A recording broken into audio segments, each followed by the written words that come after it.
to develop a deeper understanding of Buddhism using observations from science. So before we get into the details, I want to share a little bit about me.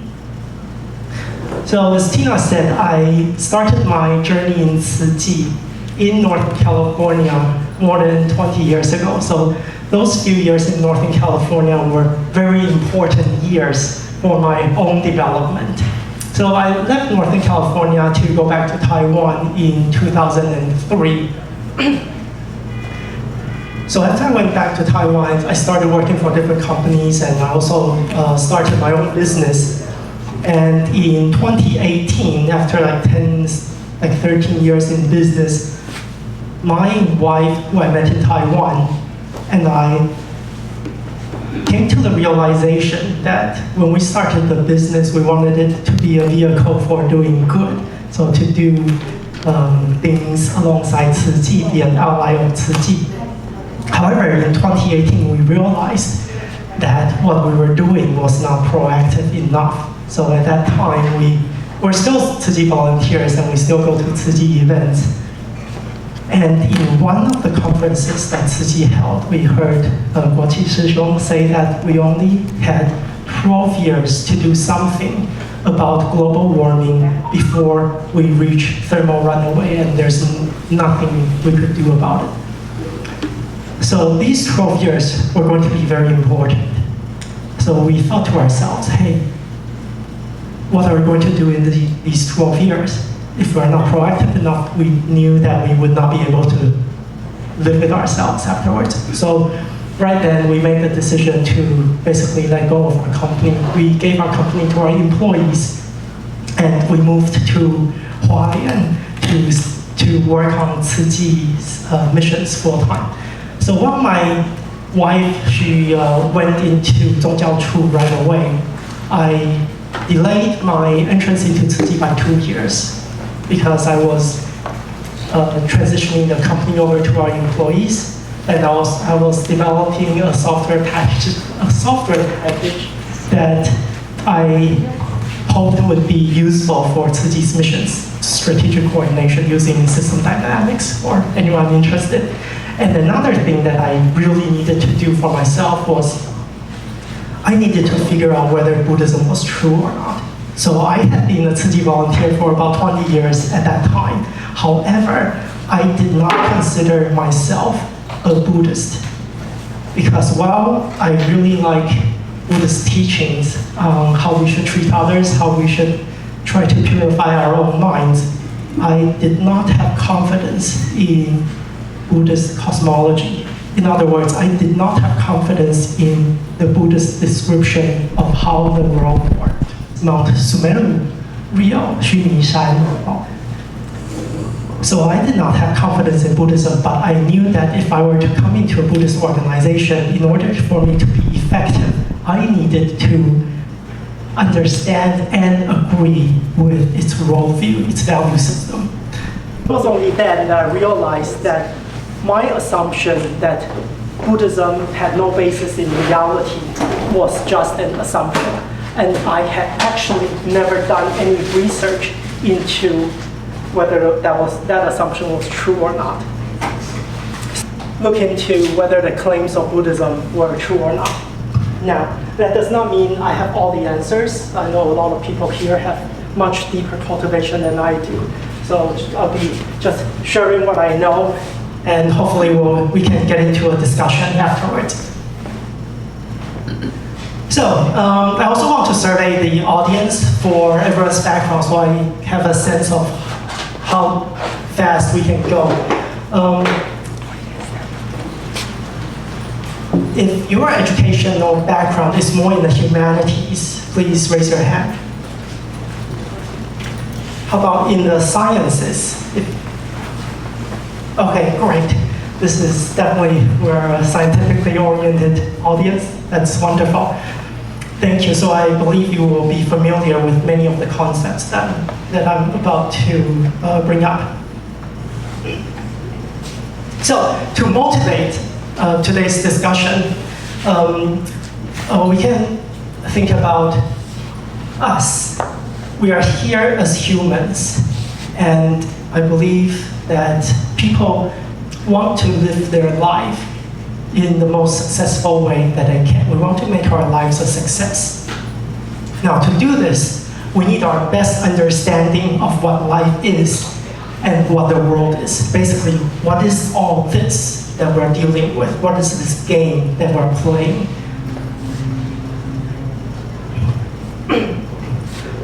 So in this investigation, we're going to consider two sources of knowledge about the nature of reality. The first is science, second one is Buddhism. Science does not know everything, but it does have a basis in reality. It's based on the experiments, the observations that we can do. Now, Buddhism, on the other hand, is a tradition that has given us the answers right away without our own work. It's divine knowledge, knowledge that is just given to us. And Buddhism also has a reputation for being the most compatible with science among the different religions. So we're going to start with the Buddhist view. And both science and Buddhism claim to be valid. So they better match at some level. So here are the topics we're going to cover today. First, we're going to look at the different obstacles and two keys to confidence in Buddhism. We're going to investigate how this world becomes manifest. And we're going to reconstruct the puzzle of reality based on observations. And then we're going to listen to the Buddhist view on how the world works. And then we're going to close with the importance of understanding emptiness in Buddhist teachings. And I'm going to give just a brief conclusion and present more additional information that we can discuss depending on our interests here. So I'm going to use different colored text in the slides that follow. So this is the legend. If you see yellow, that's things that I think are important. So I use yellow for emphasis. Gray is just regular text. And then I use pink for my own opinion. So those are, you need to be careful of the pink things because they're just me. So you should think about those to see if you agree, if you think they make sense. So please feel free to stop me to ask any clarifying questions. But if you want to take the discussion into a different tangent, then please save it for the end of our discussion. All right, we're going to start with what Buddhism teaches. So Buddhism teaches a lot of things, and I categorize them into the truth. Okay, Buddhism teaches the truth, or so it claims. It also teaches compassion and guidelines for life, which are great, but they're also similar to values from other traditions, so not very special. Buddhism also teaches some hard-to-prove claims, including rebirth, spiritual powers, different planes of existence, also multiple worlds. Now, some people take this on faith, some people don't. Buddhism also tells us about miracles that have taken place, like laser coming out of Buddha's forehead, like confetti falling from the skies when the Buddha spoke, and the earth tremored when the Buddha was giving his sermons. And these things are often glossed over when different Dharma masters talk about these, or they are simply explained away as metaphors. And finally, Buddhism also teaches some things that are just contradictions to common knowledge. And to me, this was the biggest offender. It kept me away from having confidence in Buddhism for quite a few years. I think many of you will recognize this as Mount Sumeru. So, how many people have seen this picture? Okay, great. We're going to get into this picture a little later, but basically this is Buddhism's teaching on what our world looks like. There's a big mountain in the middle, and then the sun and moon circling around it with us living at the base. Okay, so this is very different from any second grader's knowledge of what the solar system or what the Milky Way galaxy looks like. So this is, but Buddha says that, he teaches the truth. So I had a hard time with this one. All right, we're going to go straight to the two keys that allowed me to start developing confidence in Buddhism. The first is reincarnation. So when I was starting to do the research, the first thing I went after was the Buddhist claim that we reincarnate, we come into different life forms, life after life. So reincarnation is a basic premise of Buddhism. The Buddha did not even try to argue that reincarnation was real. It was basically just common knowledge 2,600 years ago. And Buddhism is not the only religion that talks about reincarnation. Hinduism talks about it, and in fact, Christianity that came later also talks about reincarnation. But that part was simply deleted from the Bible. So they actually have this in their tradition, they just lost it. All right, so before I did the research, I've heard many stories that people tell about reincarnation. I believe many of you probably have heard stories about reincarnation, but for me, and probably for many of you, you probably found it difficult to believe because we don't know the circumstances. These stories were not vetted for accuracy or truthfulness. So I wondered, has anyone done a rigorous study of whether reincarnation was real or not? Has anyone bothered to look this up before? No, okay. We're very fortunate to have Google. If you just Google reincarnation study or reincarnation research, within 30 seconds you'll find the answer, and that's what I did. I found the answer to my lifelong question within about 30 seconds when I just tried. And that very famous book, right, Many Lives, Many Masters, was talking about this too. Right? That's right, that's right. Many Lives, Many Masters, it's a story from a psychologist and his patient. So very good, but for me, it was not enough as the starting point. I needed something even firmer. And it turns out that these people have done it. This is Dr. Ian Stevenson from the University of Virginia School of Medicine. I recommend, yes, take a photo of this slide, remember this name, and look it up when you go home. He started doing reincarnation research in, I believe, the 1960s because he heard about his patients coming in and telling him about their children, usually 2 to 3 years old, talking about their previous lives. So it didn't just happen once, it happened many times. So this intrigued him. So he devoted the next 50 years of his life into studying this phenomenon. Whenever they heard about the report of a child having past life memories, he and his team went out to investigate.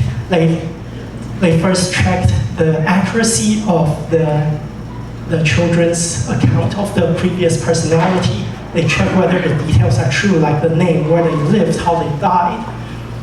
So they verified it with the local hospital records, police records, newspaper. And they also looked at whether the family had another avenue of getting this information, for example, from relatives, from publications in the library. And they looked at whether the family had a motivation to commit fraud. So he went about this with a very skeptical mindset, basically being detectives to try to solve these cases, to see how the child could have known about this previous person that lived. So over the 50-some years, they accumulated over 5,000 cases. And it turned out that for about half of the cases, they could find an alternative explanation for how the child could have had this information about this previously deceased person. But for the other half of the cases, about 2,500 of the cases, they could not find any explanation that the child could have had information about this previous personality. And in these 2,500 cases, basically reincarnation was the only possible explanation.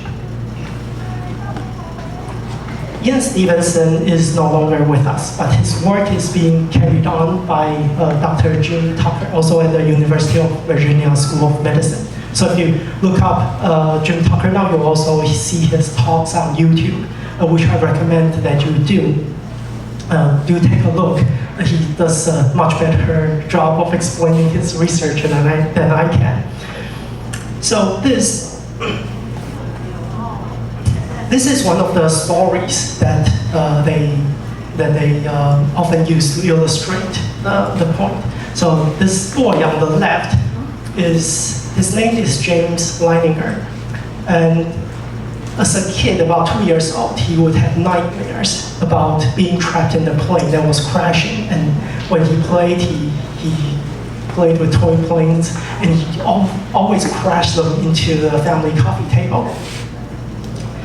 So when the father asked him what he was doing, basically the kid recalls being a pilot who was shot down in World War II. And the little child would also sign his drawings, James 3. So his name was James, he signed James 3. And his father asked him, why did he sign James 3? He said, I'm the third James. And it turned out, when the father traced the story of the kid, he found out that his previous name was James Houston. And this James Houston was a pilot who was shot down in the Second World War. And this boy on the left remembered his previous name. He remembered the name of the airplane that he flew, the name of the aircraft carrier that he took off from. He remembered the name of his wingman and the specifics of the crash. And the father verified this in the US military records. So this is one of the stories, and just one out of thousands of stories. So my spending only a few minutes on this topic cannot convey the strength of the evidence coming out of the extensive investigation done by Dr. Ian Stevenson and Dr. Jim Tucker. So I encourage everyone to look up their research and to get a fuller picture. For me, the evidence is so overwhelming that it leaves me with zero doubt that reincarnation is a 100% real phenomenon. So having this as a base, then we can talk about like the book by Dr. Brian Weiss, Many Lives, Many Masters. Once we know that reincarnation is real, we know that our consciousness is not a result of brain function. This is not something physical. Our consciousness is not physical, and it has an existence that can be detached from our physical bodies. Now, there are other observations about the nature of consciousness or spirit that I'll share now. You can also take a photograph here. The names here, you can use them as seeds for your Google search or YouTube search. They'll yield a lot of information. Dr. Brian Weiss, which we just talked about, he got his information through hypnotic regression. So he puts his patients into hypnosis, and they are able to access different layers of their consciousness and bring up information from those layers. There are also many researchers who study near-death experiences. I won't put names here because there's just so many. And you can look up Russell Targ, who studied extrasensory perception. So in Buddhist speak, that is our spiritual powers, Shen Tong. He worked for the CIA's program using this to spy on the Russians. Okay, Rupert Sheldrake studies extended mind, how our mind is not just confined to our brains. Okay, so like how owners and pets have a connection, how pets seem to know, for example, when an owner wants to come home, when does the pet know? Stuff like this. And it turns out that the pet knows the owner wants to come home as soon as the owner has that thought, perhaps kilometers away, still at work. So very interesting research. And Roger Nelson studies collective consciousness. So everyone together, when our minds are focused on the same thing, it can have physical effect. And Li Sichen, previous president of National Taiwan University, studies spiritual realms, basically direct communication with spirits not in our physical world. So please look up these names. There's a wealth of research here. So if you look at all those research here in your spare time, I believe you'll come to a summary like this. First is reincarnation and rebirth is supported by a large body of evidence done primarily by the two researchers that we just mentioned. Second one, consciousness is not a result of brain activity. Third, consciousness does not require a physical body. Fourth, consciousness can pervade space and time. And the final point, there are conscious, intelligent beings outside our physical world. If I were to show this to myself 5 years ago, I would think I was a lunatic.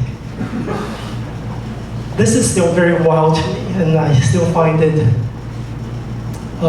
difficult to believe because it is so different from our everyday experience. But this is what the facts say, not just based on my own personal experience, but based on rigorous research. And this is just the truth that we have to come to accept. All right, so that was the first key. That was the easy one. The second key. Can you interrupt the comment for the last point, the last slide? Sorry? Last point, the last Okay. slide. Can you give, this is kind of a bit jumpy for me that you come to this conclusion from what you talked about before. So why do you come to the summary that there are conscious, intelligent beings outside our physical world? Okay. What do you mean by that? Okay, let's go back one slide. Please look up research by Li Sichen. This is what he studied. So in his research, he's able through basically a girl who's particularly sensitive to receiving these spiritual messages. They were able to communicate with these spiritual beings not in our physical world. So that last name is the one to look up. Sorry, please. I have a similar question. Back to the slide earlier. Okay. I guess it would be very helpful if you can elaborate what do you mean by consciousness. Consciousness is not a result of brain activity, as well as it doesn't require a physical body. You know. Okay. All right. In mainstream science today, the paradigm is what we call scientific materialism. So many scientists believe that this physical world is all there is, and all phenomena can be explained by physical processes. Now, when we say consciousness is not the result of brain activity, that is going against the assumption of most neuroscientists. Most neuroscientists believe that this awareness, like this ability to be aware, they believe somehow comes from the chemical reactions, like the electrical signals that's happening in the physical brain. Now, if you look at the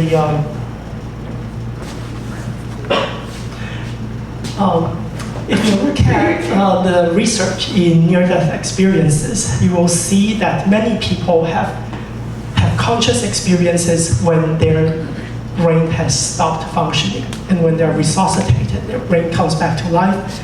They then tell the people around them, hey, I wasn't dead just then. That wasn't just a blink. I was having such and such an experience. I was walking down the hallway. I saw what you did. So stuff like that. Near-death experience and out-of-body experiences. So these basically confirm that consciousness is not a result of brain activity. And another one is, if we go back to reincarnation, and these children with previous past life memories, think about how that could have happened. The child is born as a baby. The baby does not have any information in its physical brain. The physical brain starts out fresh.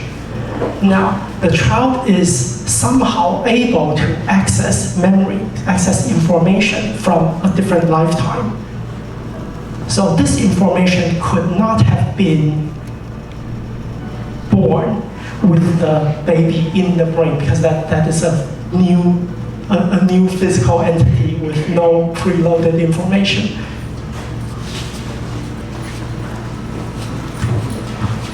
Does that? Yeah, it does. Thank you very much. Okay, Yeah. thank you.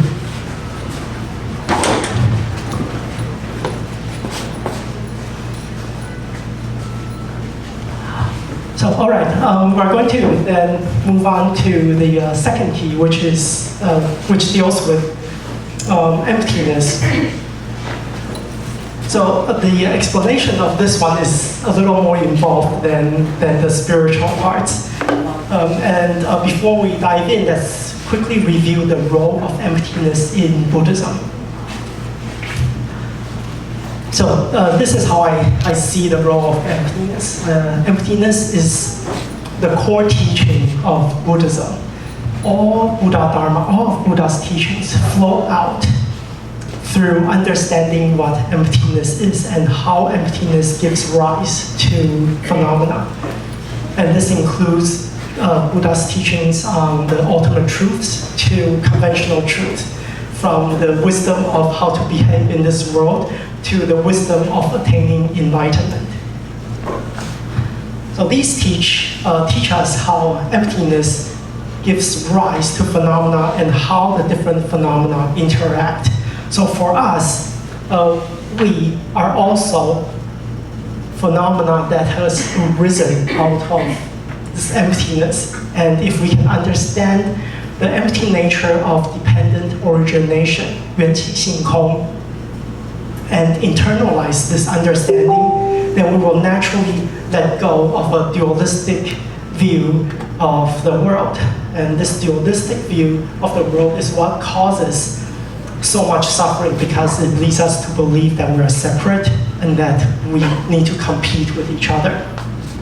So as we start to understand this emptiness, we will also start to help each other as we understand that we are part of the same existence, and together we can return to a state of tranquility or nirvana, nibbana, that Buddha names. So let's start with a very famous quote that's central to the Diamond Sutra. All conditioned phenomena are like dreams.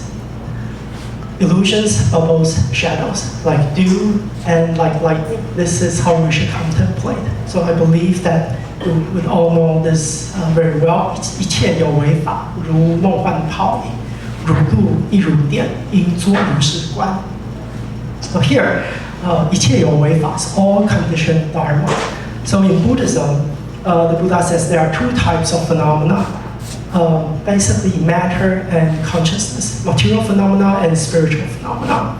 Now, science is a discipline that deals with the matter part a lot. So let's see how science can help us understand that part of emptiness.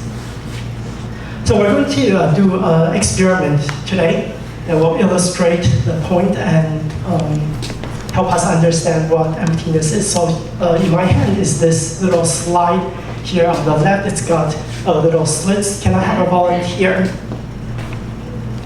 Okay, thank you, Tina. So would you verify for everyone that this is what we're showing up on the TV? Yes. The same thing? Okay, thank you. So now this is a laser pointer. I believe some of you probably have done this in physics class, right? Double slit experiment? Yeah. Yeah, huh? Okay, super. So, so Tina is going to help us shine the laser pointed at the wall a little further. Yeah, through the middle slits. Anyone will do. Okay, it's further away. It's quite easy. No, just back up. Oh. The whole thing. So let's take a look at what's happening on the wall. 看得到吗？ Yeah. What are we Okay. supposed to see? Okay. If it's clear, you will see what you're supposed to see. What you will see, you will see little dots that form a line, and some, there are what we call interference pattern bands.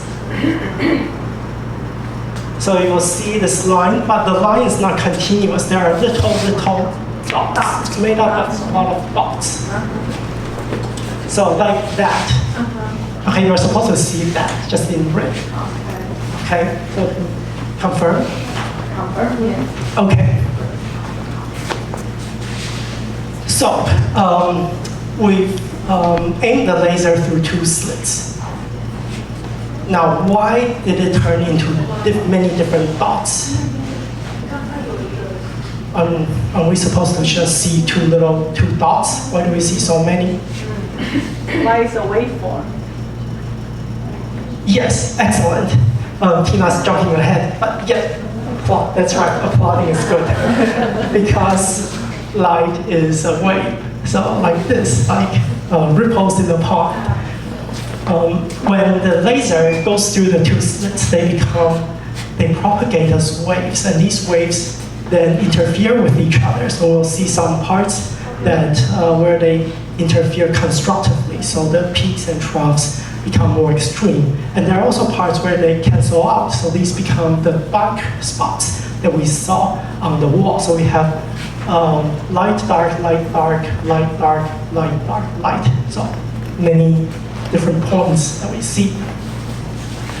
All right. So if we map out that interference, if we place a piece of paper along that plane, this is what we would see. So this is the light and dark bands. Now if we place a sensitive camera on the other side, we will see individual photons hitting the screen in some places where they're more concentrated and some places where they're not so concentrated. So something very weird just happened. In the previous slide, we said light was a wave, but now we see that they turn into little dots. So are they waves or are they little particles?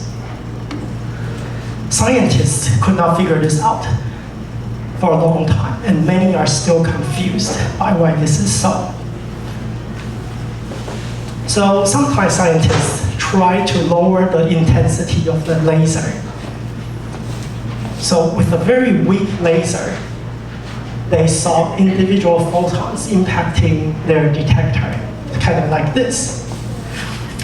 So they thought that if only one photon goes through those slits each time, then there is no other photon that can interfere with it. So they would expect to see only two lines, two dots through the double slit. Yes.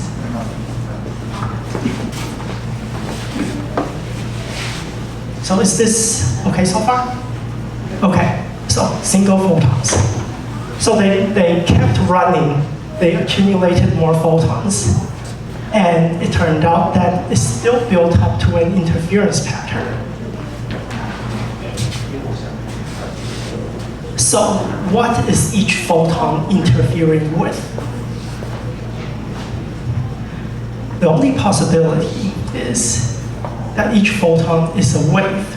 It passes through both slits at the same time and interferes with itself. Is that fair to say? Yes. Everyone okay? Okay. So besides using photons, scientists also tried this with other particles. They tried it with electrons, protons, and bigger atoms. They also tried even molecules, which are the building blocks of our physical world.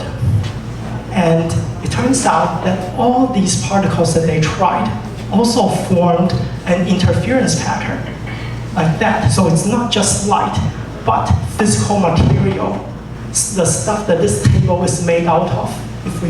If you throw it through two slits, it will produce an interference pattern on the other side. So here comes a very important question. So we're going to stop here and think about it. If matter truly exists, can it simultaneously pass through both slits?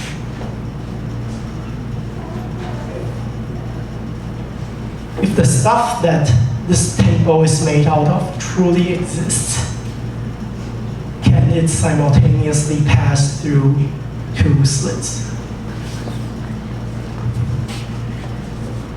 Anyone want to answer? I see Michael shaking his head. And I agree with him. This question really doesn't, it's not valid because it's a statistic. It's quantum physics is statistic, so there's no simultaneous. It's by chance. It's statistic. Exactly. But definitely the result is statistical.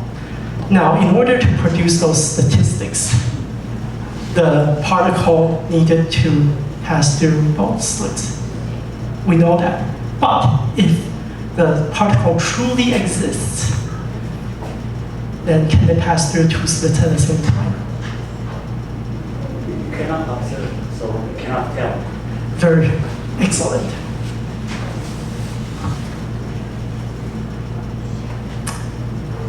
So basically the big secret from asking this question is matter does not truly exist. What matter is really just information that has no physical existence. If it had physical existence, it would not be able to pass through two slits at the same time. I see, yeah.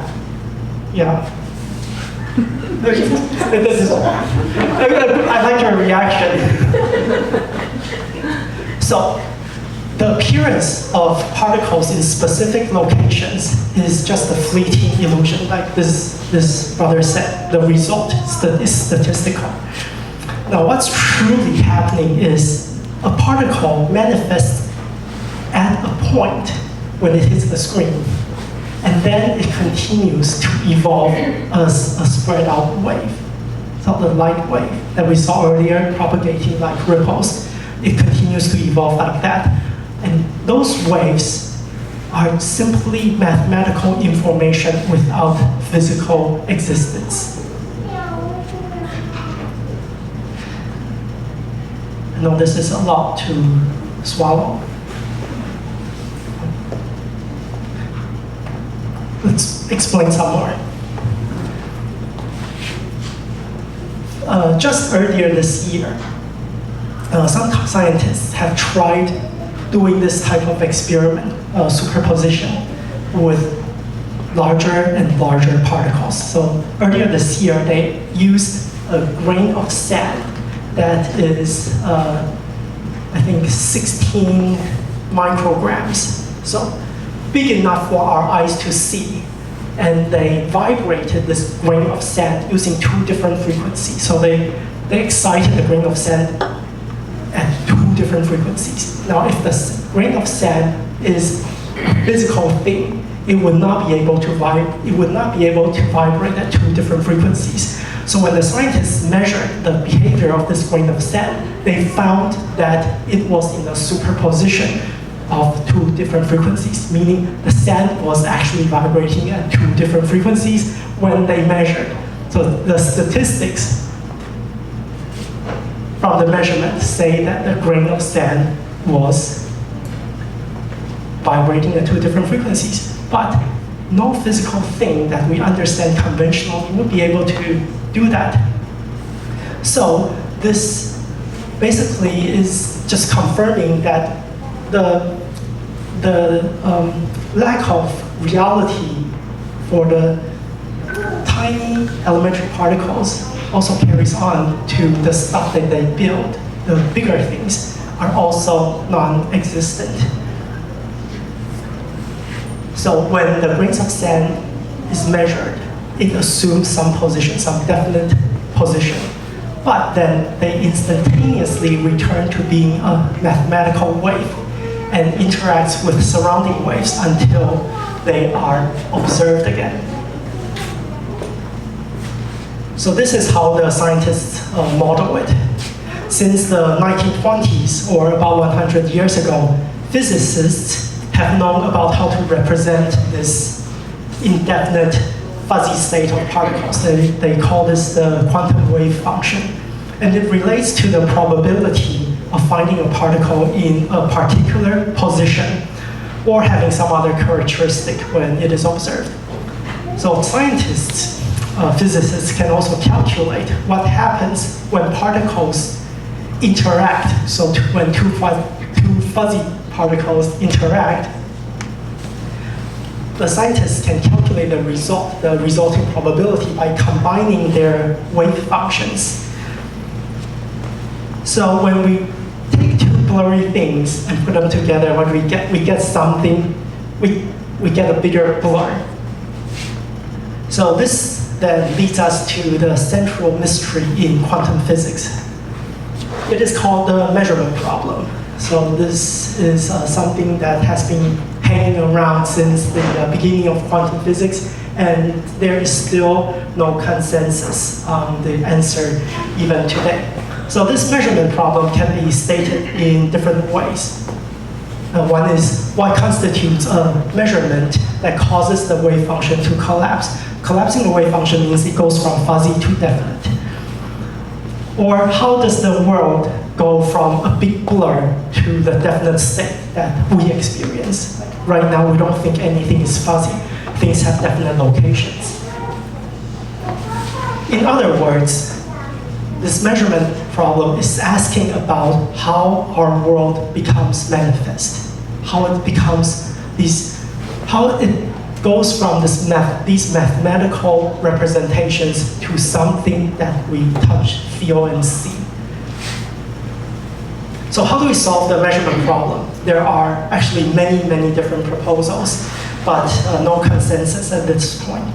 Now, many of these proposals are limited in the data that they consider. They do not consider, for example, the reincarnation, the spiritual phenomena that we just talked about. And they also fail to take into account some of the experiments.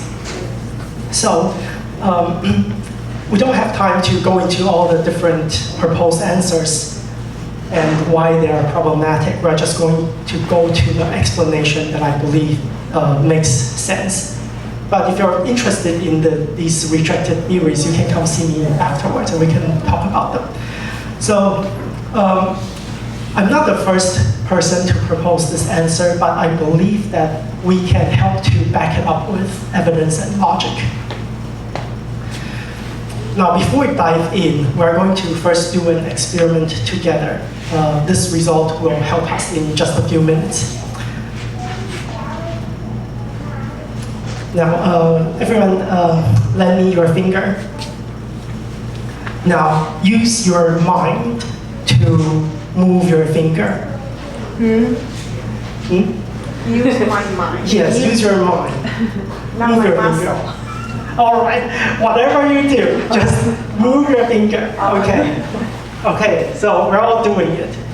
Now, let's think about what just happened.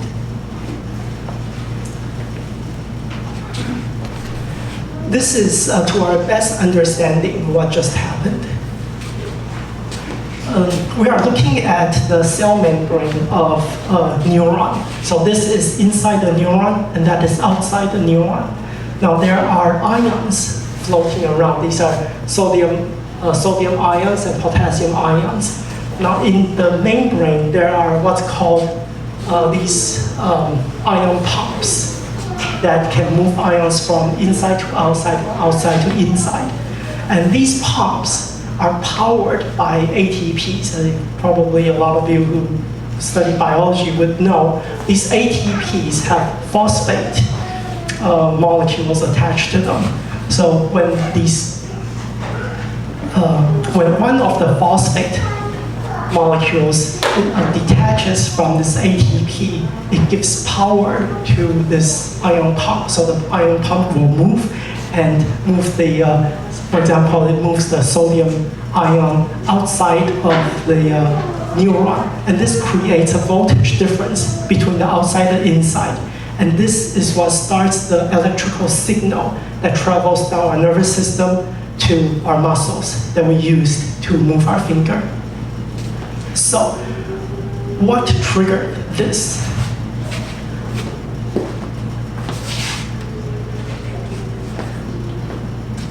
What triggered this to happen? It was our intention. Our intention to move our finger caused a chemical reaction to happen here. Okay, so this is an example of our mind or our consciousness causing something physical some physical change to take place. Let's keep this in mind. Okay, now back to the measurement problem. In 1932, a scientist, John von Neumann, the person who invented the computer, he analyzed the measurement problem in this way. So he was looking at how when a physicist performs an experiment and measures the result, the chain of connection often looks like this.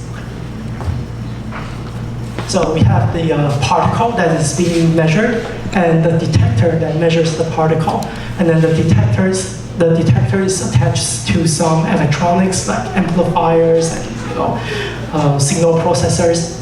And that connects to some display, for example, our computer display. And that display gives off photons that then travel to our eyes. And from our eyes, it goes up our optical nerve into our neurons, and we believe our neurons have something to do with consciousness. So this is the chain of how we perceive something that happens in the physical world. Now, in which part of the chain would these fuzzy probabilities become a definite result? So all of this is made up of particles, quantum particles that are not definite, that are all fuzzy. But this whole big chain of fuzz becomes definite because it's evident that we see the world is not fuzzy. Everything is definite. So we're going to also take a hint from earlier, from the children remembering past lives. These memories cannot come from the children's new physical bodies. This implies that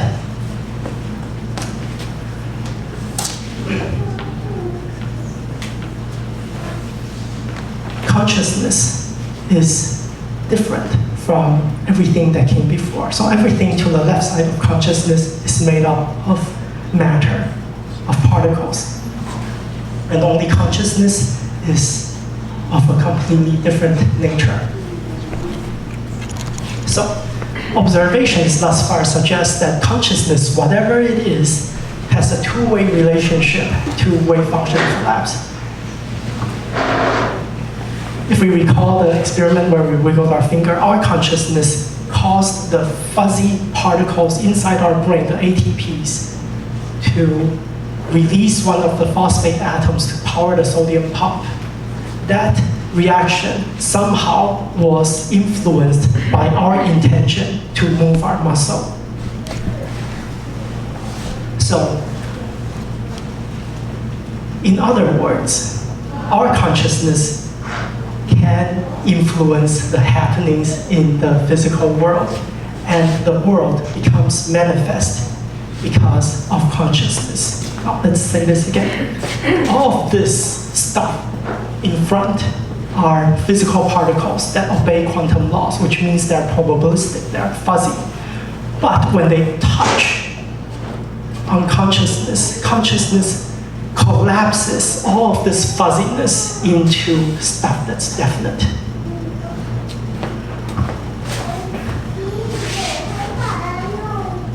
Okay.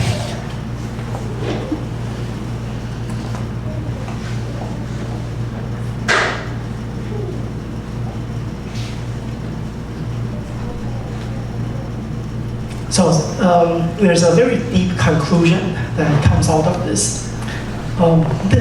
This picture implies that the world that we experience, including the sensations, not just our sight, but sound and touch, all of this is just an appearance that comes into being for our consciousness to perceive.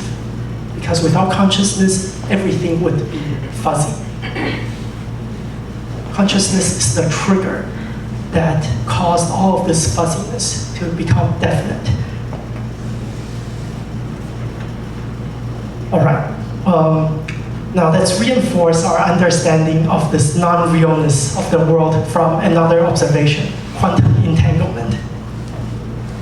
So quantum entanglement is the phenomenon where when two particles interact and then we send them very far apart, and then we measure one of them. And when we measure one of them, we also simultaneously log or determine the state of the other with zero delay. Basically, even if these particles are at different ends of the universe, when we measure one of them, the other is, the state of the other is determined simultaneously with no delay. So what does this mean when two things very far apart can change together? This basically implies that space is not real in the conventional sense. This is saying more than just how particles behave, but at a deeper level, its entanglement is saying something about the nature of space. If space is fundamental, if space is a real thing, then it would take some time for any signal to travel. According to Einstein, that is the speed of light or the speed of causality. But quantum entanglement, with quantum entanglement, for two things that are very far apart to change simultaneously implies that the space is not really, truly real. We're going to explain about this more a little later. But this is not something that most physicists think about. Some do think about this and agree with what I just said. But let's move on.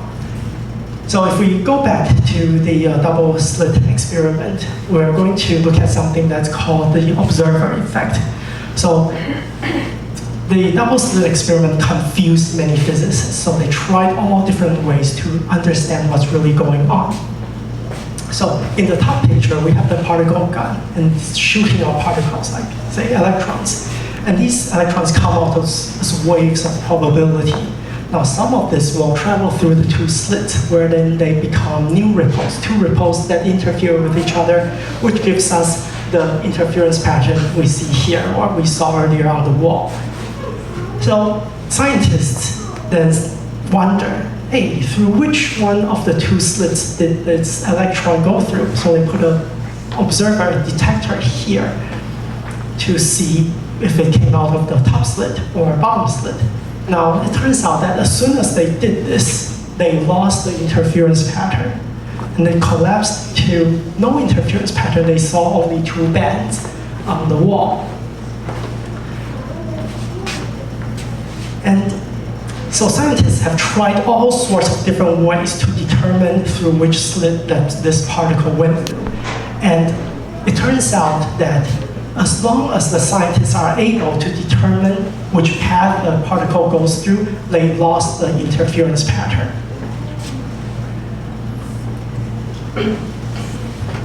So why is this? I think by now we can probably have a good guess at why this happens. It is because of consciousness. And let's see another experiment that confirms our guess. This researcher's name is Dean Radin. Good to take a note of his name as well. So the experiment that he did was he had a laser going through a double slit, just like what we saw, and he encased this in a black box with a detector screen on the other side. Now, he also asked a meditator who is in a different room to simply imagine. So this meditator is imagining that he is sitting at the double slit, observing photons from the laser going through. And turns out that simply by imagining this, he changed the pattern on the camera. It's not a big change, but it is a measurable change. I think it's at about 5 sigma. So the effect is strong enough to be considered a new discovery. So in his words, the result of the present experiment appears to be consistent with a consciousness-related interpretation of the quantum measurement problem.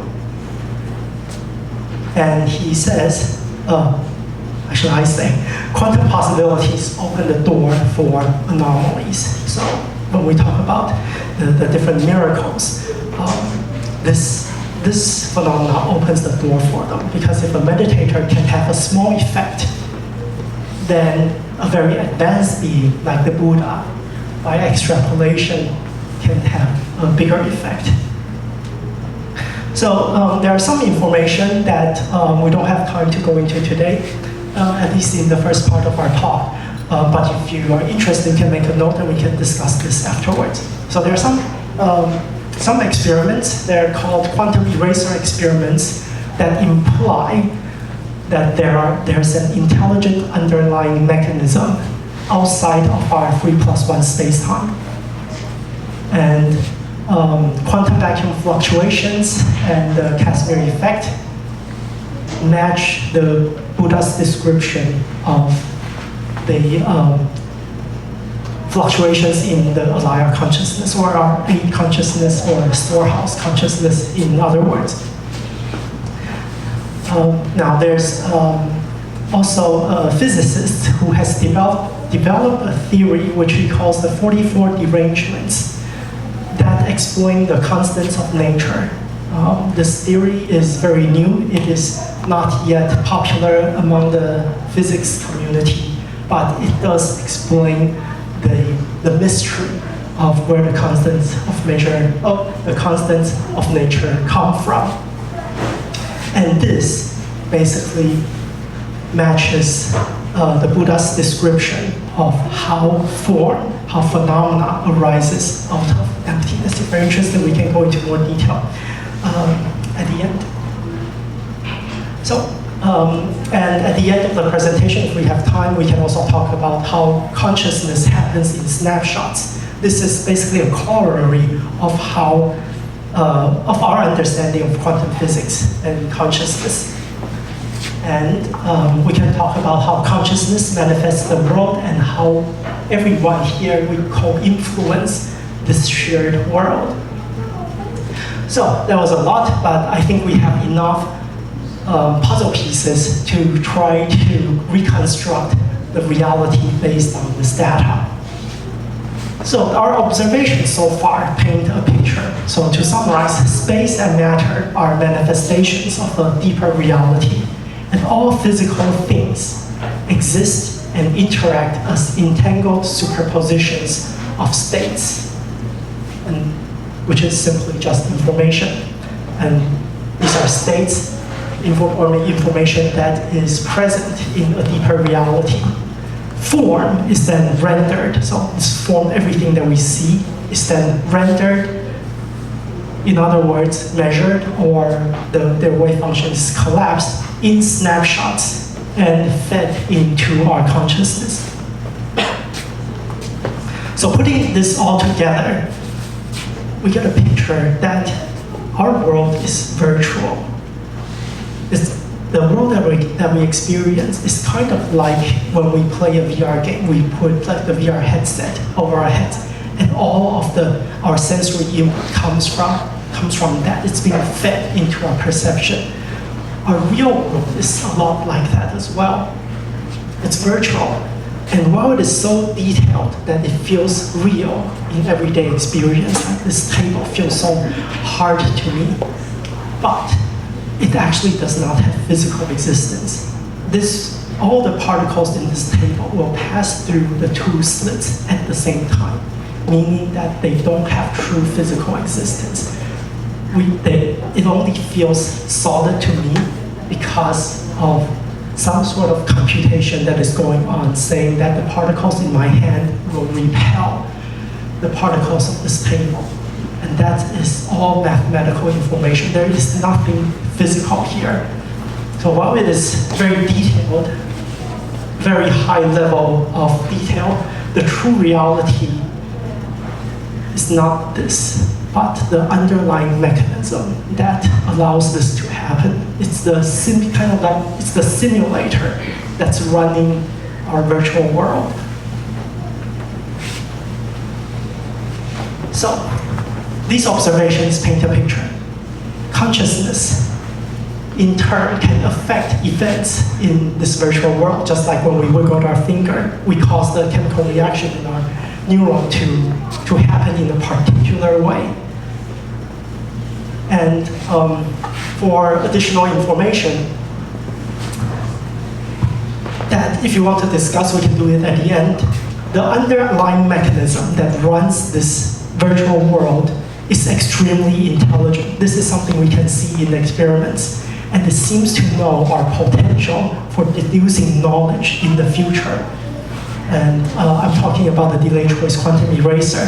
So from that experiment, we know that nature, this underlying mechanism, at least knows about the path of elementary particles. And it must have vast computational power to be able to run our entire universe. From our observations, we also know that consciousness transcends space and time.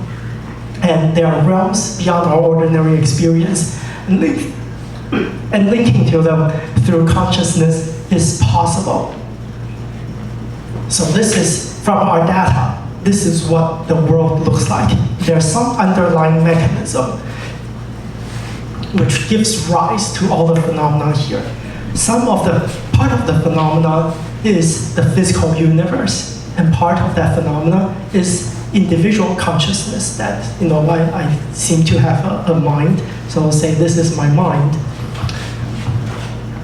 Now, there are many individual consciousnesses, like the people here, all the living beings on the planet and other planets, and these consciousnesses seem to be able to talk to each other at a deeper level.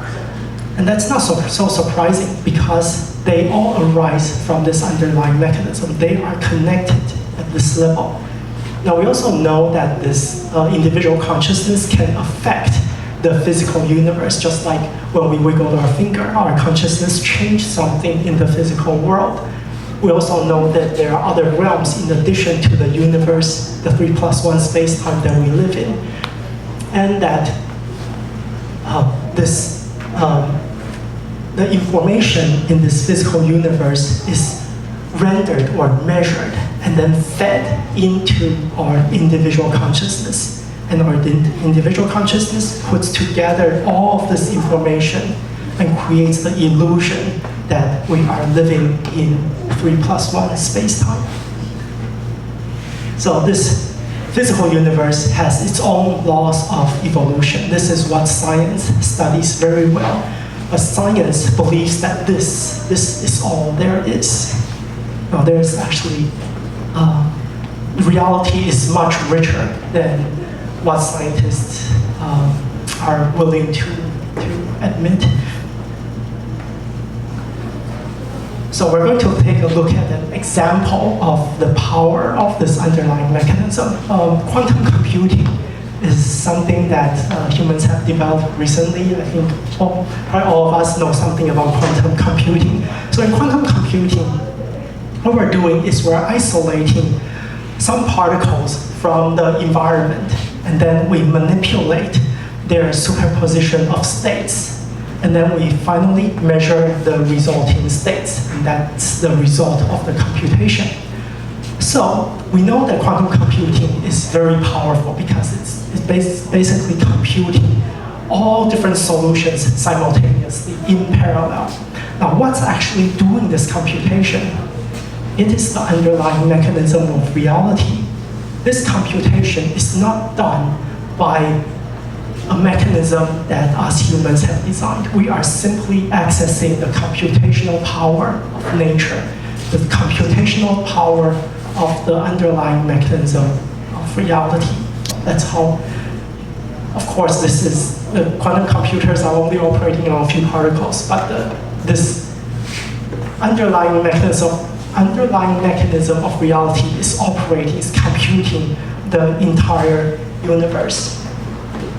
This part is not entirely true. Huh? This part is not entirely true. Oh, would you like to? Quantum computing, the advantage of quantum computing, because it's not two-digit, because with over 6 states, so you have 6 states instead of 1, 0, and 1. So that's why it's so powerful to decrypt anything, to doing computation or certain thing. But that's it. That's the only purpose, because we got more than 2 states. That's the only purpose here. Right. Quantum computers, they basically compute all possible states in parallel. In implementation, for example, you must have a 6 state or 8 state. But 8 state just triple the 8, so it's like whatever, 1,000 times more faster than the 0 and 1. So it's different thing.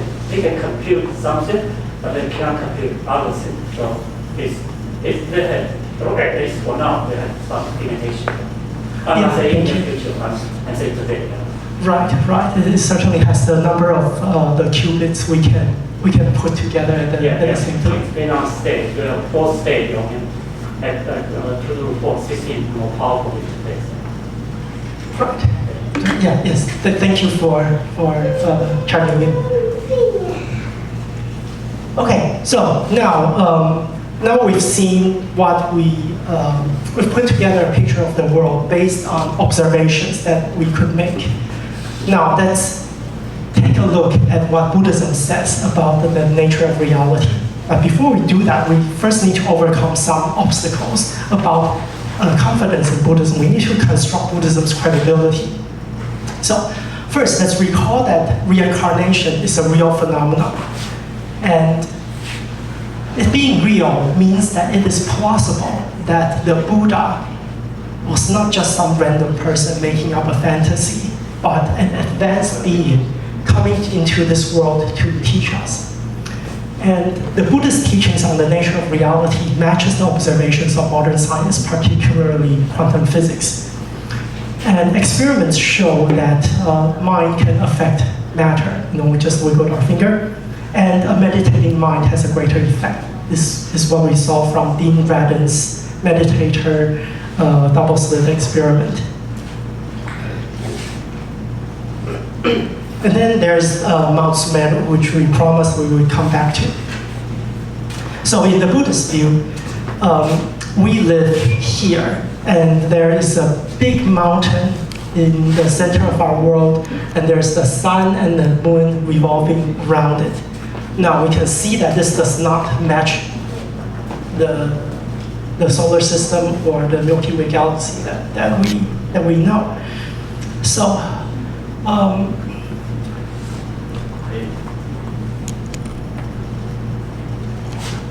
was the Buddha stupid? He could not have been stupid, because when he was alive, he would have seen sunrise and sunset that looks like this. The sun came out of the horizon, went across the sky, and went down the other horizon. The Buddha would not have seen a sun circling around a big mountain. So, for the Buddha to say that the world looks like that is definitely not based on the experience of people like us.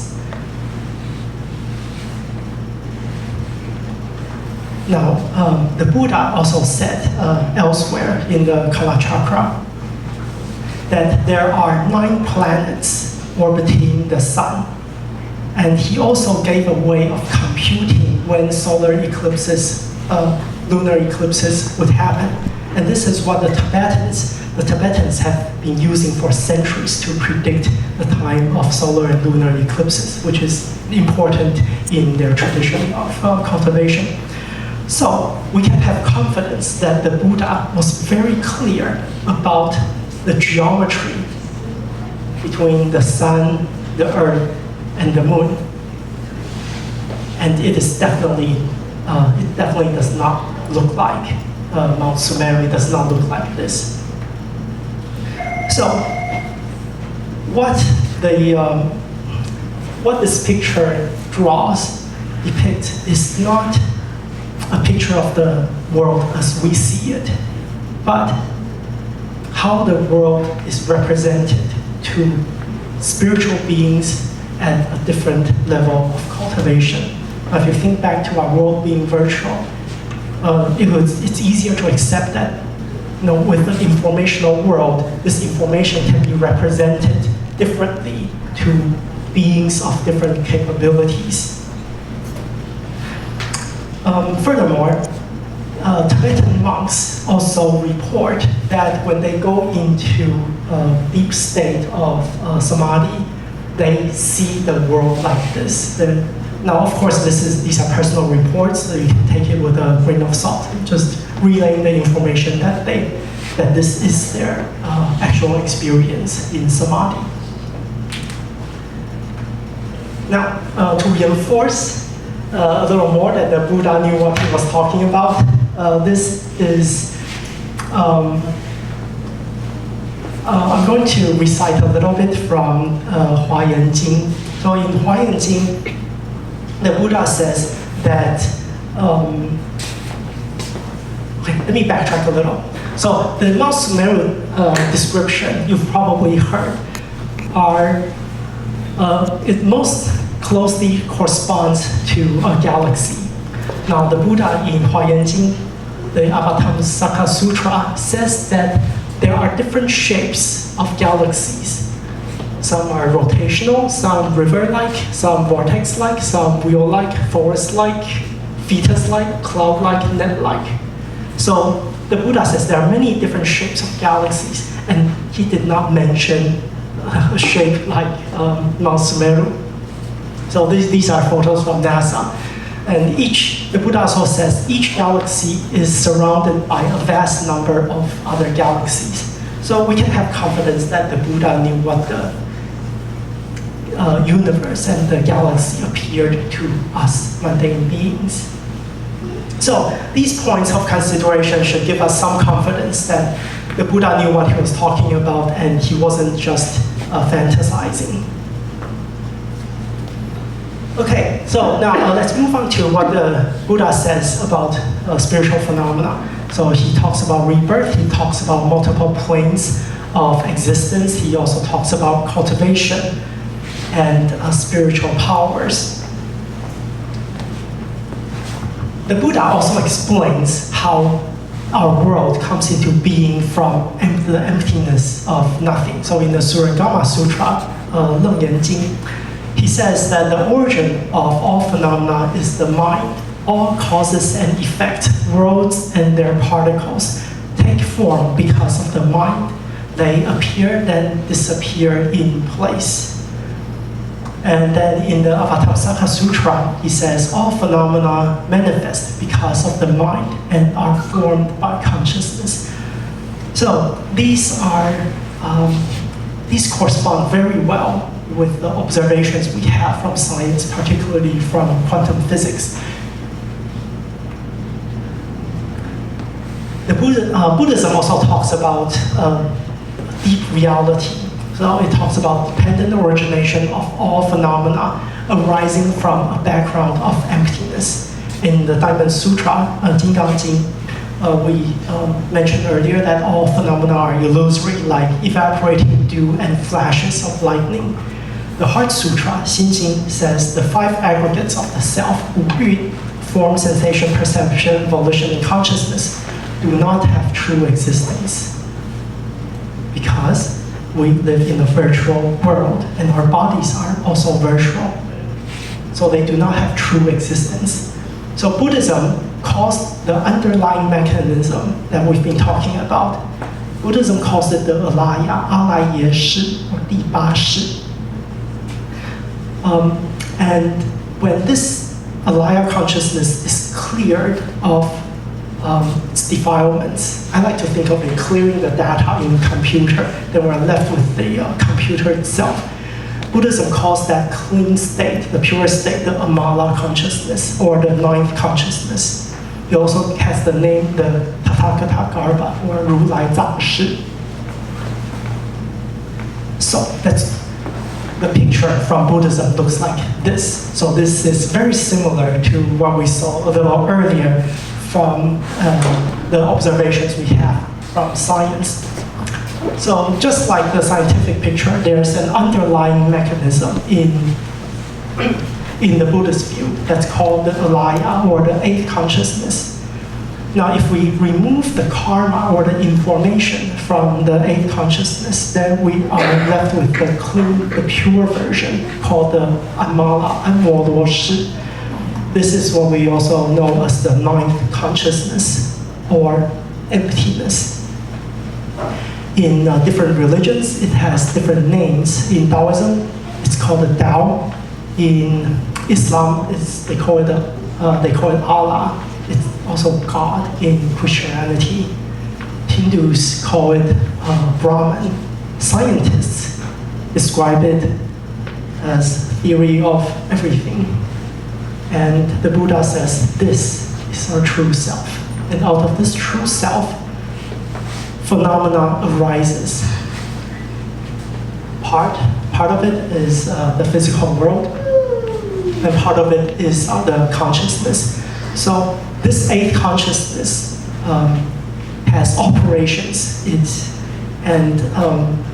this consciousness self-reflects, self-grasps, or becomes self-aware, and that is what we call the seventh consciousness. Now, these individual streams of consciousness that become self-aware are what we call 第六识, the sixth consciousness. And this sixth consciousness receives information from the outside world.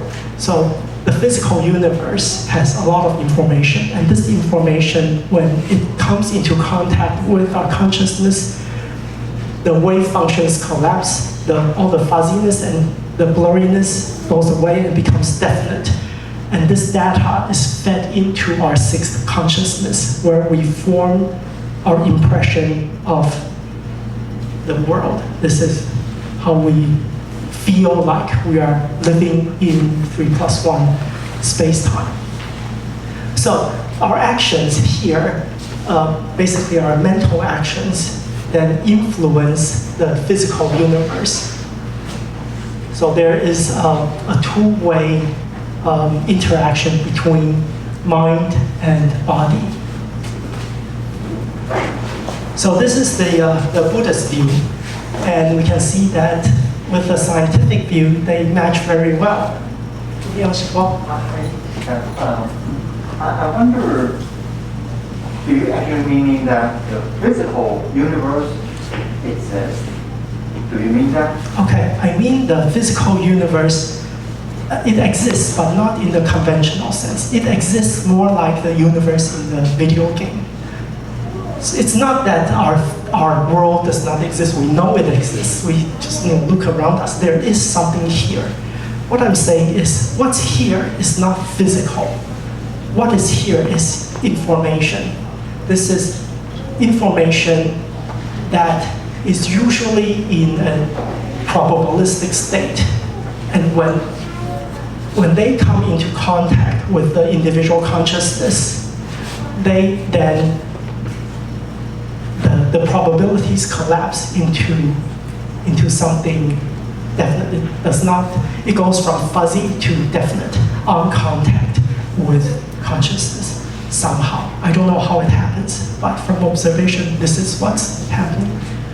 它也可以这样理解嘛，哈，比如说我们都是在打电动，我们有不同的 level， 就是有不同的关要过。那我们大家，我们在这个娑婆世界的众生，比如说都是在这一关的，所以我们在玩这个游戏的时候，我们看到的东西都是一样的。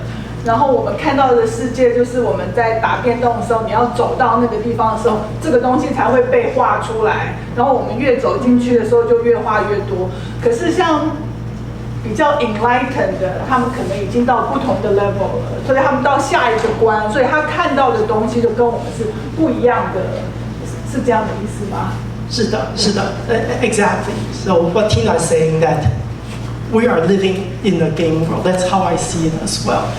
And this game world is just made up of information. It's a vast amount of information. Like just the number of atoms in this table is probably something like 10 to the 27, 10 to the 26, or 10 to the 27 atoms. So there's a vast amount of information.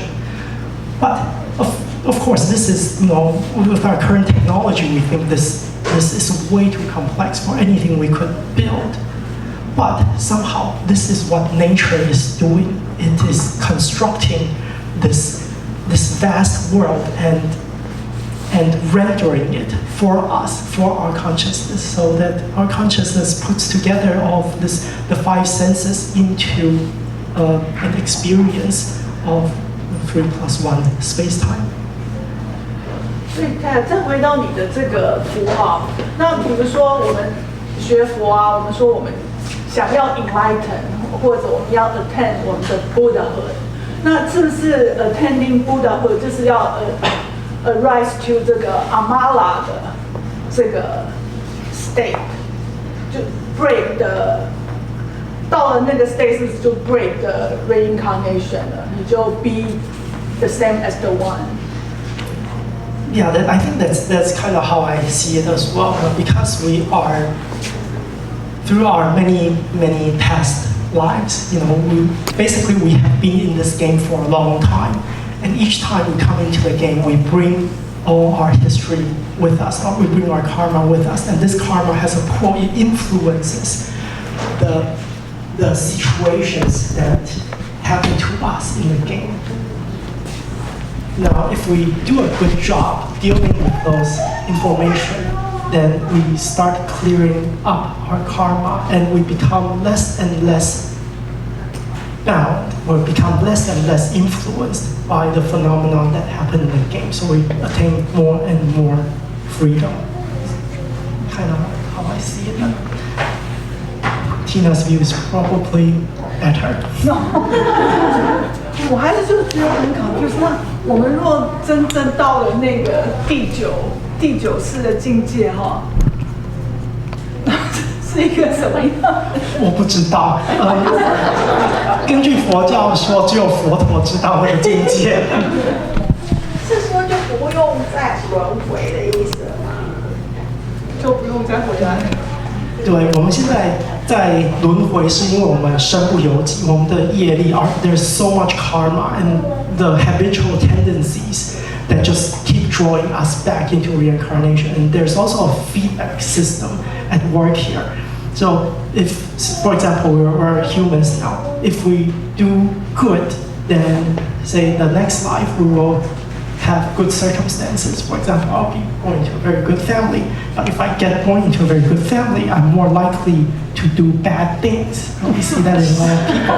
So when I start doing bad things, then I drop down. Okay, so 好不容易往上爬一点，但是因为自己的习气又会往下掉。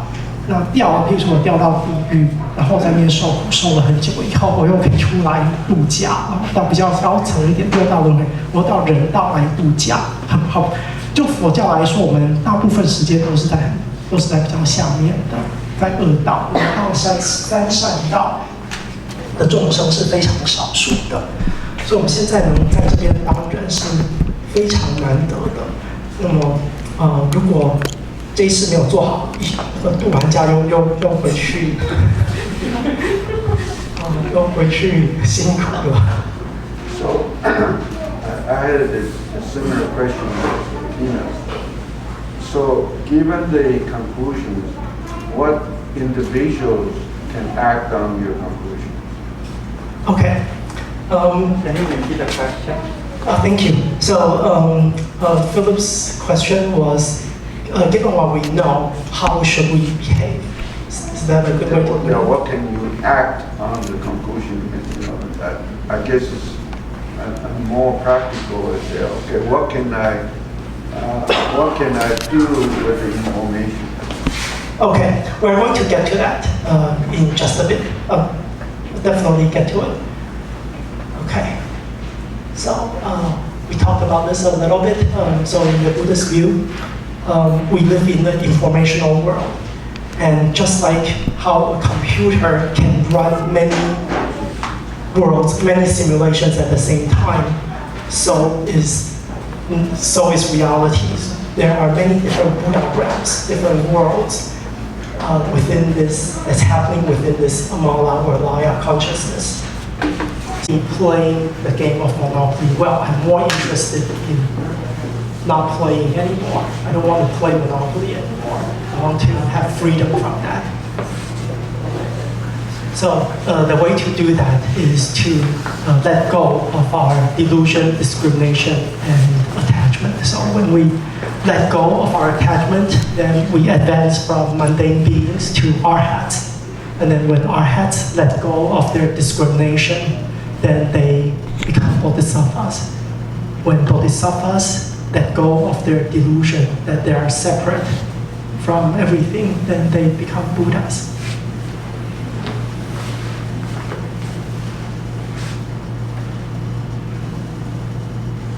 So what we've been talking about is emptiness. How all of this, all the different worlds in the 6 realms come to be from emptiness, from a state of nothingness. So we can contemplate that the appearance of form comes from rendered snapshots of interacting matter data, elementary particles in other words. But elementary particles are misleading because it makes us think that there's something physically real there.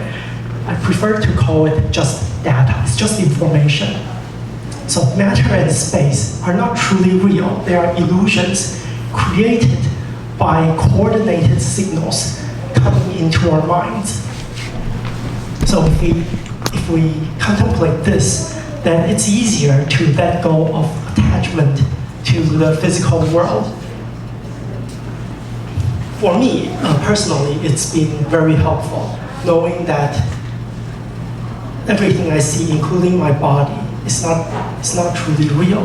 I'm just constructing that picture based on information that is being fed into my consciousness. And this is also the first lesson in Buddhism. The Buddha says to become a student of Buddhism, the first step is to realize or to accept that the body is not you. We are not our bodies. It's lesson number 1 in Buddhism according to the Buddha. So once we can contemplate that this form is not real, but just rendered information, then it's easier to let go of attachment to the physical world and continue on to contemplate the emptiness of the other 4 skandhas: sensation, perception, volition, and consciousness. So just like form, these are empty as well, meaning they have no intrinsic existence. They are all phenomena arising out of the 9th consciousness, arising out of the 8th consciousness.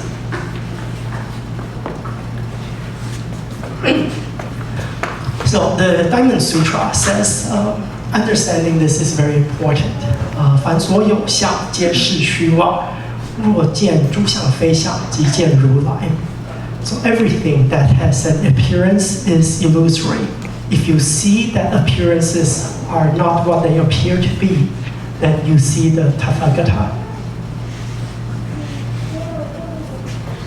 The Heart Sutra, we're very familiar with, says, it opens with, 观自在菩萨行深，般若波罗蜜多时，照见五蕴皆空，度一切苦厄.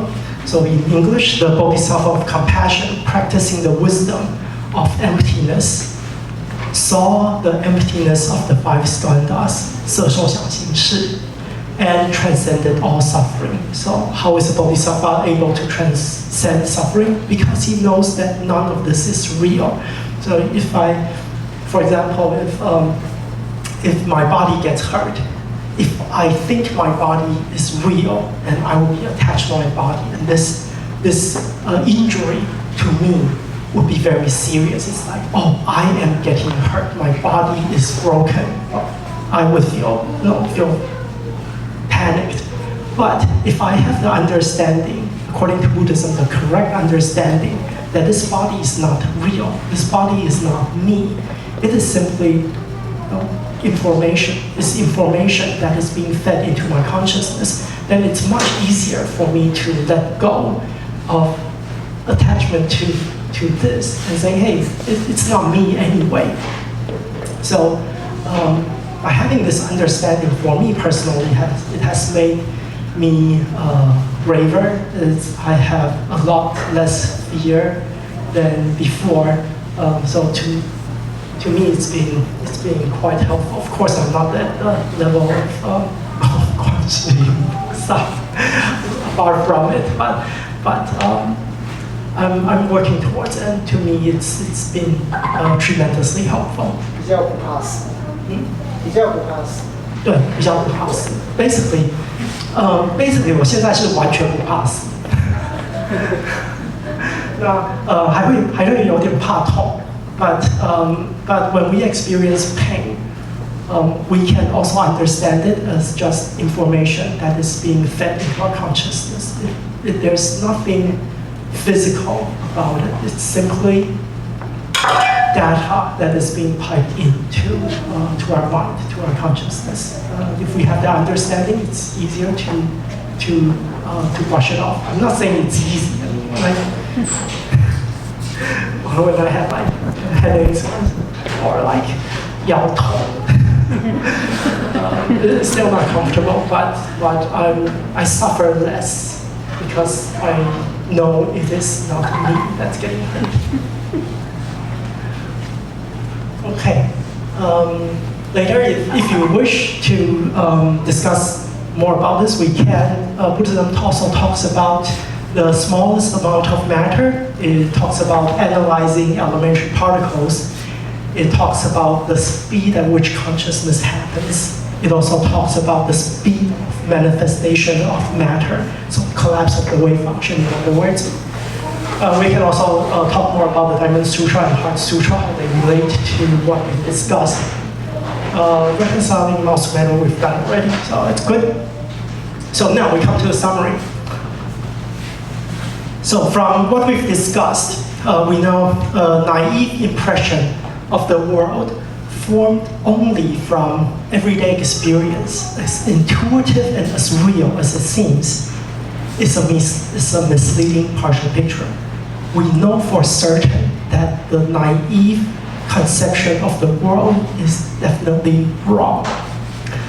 Now, quantum experiments and Buddhism agree that the world we perceive does not have true physical existence. So in addition to the double slit experiment that we saw, the 2022 Nobel Prize in Physics also, using a different approach, confirmed that local realism cannot be true. In other words, the 2022 Nobel Prize in Physics was awarded for proving that the world is not real. Now, Buddhism recognizes and explains spiritual phenomena observed at the edges of science, like parapsychology in particular. And it describes deeper layers of reality that science has not investigated, like parallel worlds. Moving on with our summary, the material phenomena of our world comes from evolving matter data, basically quantum wave functions. And these quantum wave functions of all the different particles are stitched together by quantum entanglement when they interact with each other. And these entanglements from elementary particles, they form atoms. From atoms, they form cells. Cells form our bodies. These atoms also form everything in our environment and our creations, like the computers, the cell phones, the cars, the buildings, to the whole entire Earth and to our galaxy and other galaxies. Now, our consciousness connects to the matter data in this world, from the computer to different galaxies. We connect to this matter data in our neurons, but our consciousness is not necessarily bound by this connection. And all of the above phenomena, all the galaxies and universes are generated by a powerful underlying mechanism, which Buddhism says is our true self. And our goal is to return to this true self so that we are no longer living in the world of phenomena, and especially phenomena that we cannot control. So when we come to the conclusion that Philip Shibo was asking about. So the conclusion and my suggestion to everyone is what emptiness means and how it works is at the core of Buddha's teachings. And this illusory material and spiritual world is where the phenomena of us, of all of us, happen. So we're just phenomena happening in this. We happen here and we suffer here. And we continue on and on through many lives, through all of reincarnation, because we keep doing things that do not align with what reality truly is. But there are paths to seizing this. So now we're going to the Four Noble Truths. There are paths to seizing this, starting with having the right understanding of reality and developing attitudes that align with the deeper truth of our existence. Equanimity from knowing the empty nature of material and mental phenomena. So we're not attached. We can stay much calmer when things happen. There's also compassion from understanding the fundamental oneness of everyone and everything. Our true selves is the underlying mechanism, not the game rules, not the characters that happen on top of it. And ultimately, our goal is the enlightenment to boundless non-self. Buddhism talks about non-self because the conception of the self is an illusion. It's consciousness that happens in the eighth consciousness, the alaya consciousness. It processes information, and that information, those threads, if you will, become self-aware and develop a sense of self. And this sense of self and separation from others is what's leading us to suffering and to doing things that are detrimental to others and detrimental to our own futures. Okay, so I invite you to bring up your phones, scan this QR code. This will lead you to the slides that I just showed you, as well as many more underneath that I have not touched upon. So you can look through those slides and let me know if you want to talk about anything in particular. So I mentioned there's additional information that we don't really have time to go into in the main part of the presentation. But if you're interested, we can discuss those concepts